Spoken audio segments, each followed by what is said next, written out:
Today I'm going to talk about body painting colors and the essential products you need to showcase your creativity in body painting.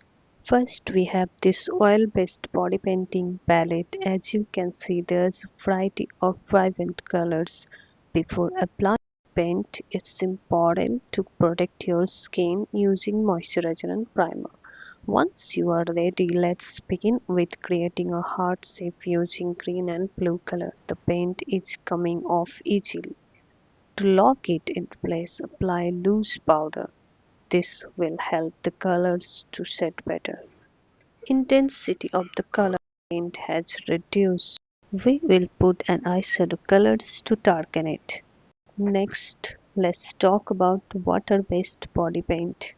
This product requires to dip your brush into water to activate the paint. So make sure to remove any excess water before using it.